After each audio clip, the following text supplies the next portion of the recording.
Olá, alunos! Nesta aula aqui no caderninho de matemática da professora Carol, nós vamos iniciar um assunto super importante e usado como pré-requisito em quase todos os conteúdos de matemática a partir do 7º ano do ensino fundamental.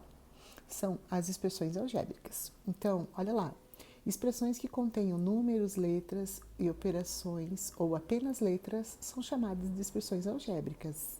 Então, recebe o nome de expressão algébrica as expressões matemáticas nas quais se faz o uso de letras, números e também as operações aritméticas, beleza?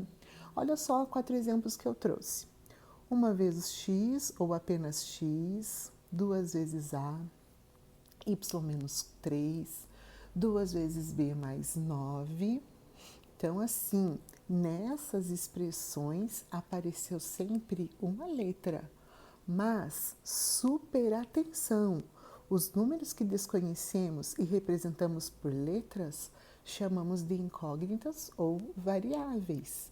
Então, nesse tipo de expressão, as letras sempre serão chamadas de incógnitas por não apresentarem um valor conhecido, ou também de variável, porque podem receber qualquer valor numérico, beleza? Nós não chamaremos mais de letra, então chamaremos de incógnita ou variável. Continuando a nossa aula, em uma expressão algébrica, nós podemos representar a multiplicação assim. 2x ou 2 vezes x, 3y ou 3 vezes y. Então, observe o uso do número junto com a letra, sem nada aqui no meio, é na multiplicação, só que apenas na multiplicação. Então, observe alguns exemplos. Se eu quiser representar a expressão algébrica 7 vezes b, eu posso também escrever 7b. Então, eu escrevo assim, de uma forma grudadinha, vamos dizer, né? O número bem pertinho da letra, ao invés de colocar o sinal de vezes.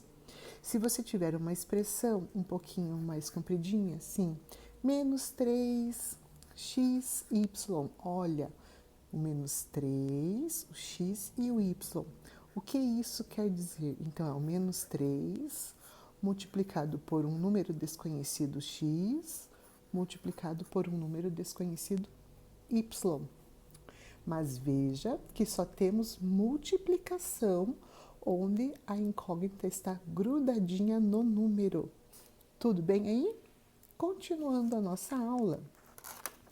Então, nós podemos escrever algebricamente, ou seja, na linguagem matemática, a linguagem dos símbolos, as expressões que falamos na língua portuguesa. Então, veja alguns exemplos. O dobro de um número. Então, lá na língua portuguesa, nós escreveríamos essa frase.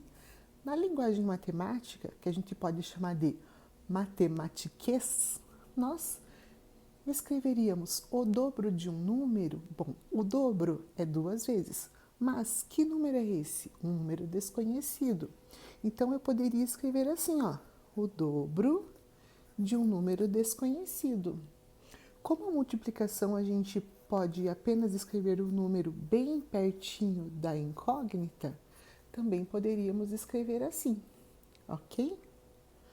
Segundo exemplo, a metade de um número. Bom, metade é dividir por 2. Um número desconhecido, então eu poderia mostrar da seguinte forma. O número, vou usar de novo o x. X dividido por 2 na forma de fração, ou x dividido por 2, ok? Então, tenho a metade de um número. A soma de dois números. Que números são esses? Números desconhecidos. Então, vou somar. Somar continha de adição, mais. Então, dois números desconhecidos. X somado com y, por exemplo. a terça parte de um número. Terça parte, dividir por 3. Então, poderíamos escrever um número x dividido por 3 na forma de fração ou x dividido por 3. O quádruplo de um número mais a sua metade. Quádruplo, 4 vezes o número, mais a metade deu o mesmo número. Então, o quádruplo de um número é o número vezes 4. Então, 4 vezes x mais a metade desse número, ok? Ou também você poderia escrever sem aparecer esse sinalzinho de multiplicação, mas a divisão tem que aparecer ou na forma de fração ou na forma de divisão, como neste exemplo acima. Esse será o nosso matematiquês, é a nossa linguagem matemática. Gostaram? Deixe um like, um comentário, inscreva-se no meu canal, chama os amigos, até a próxima e bons estudos!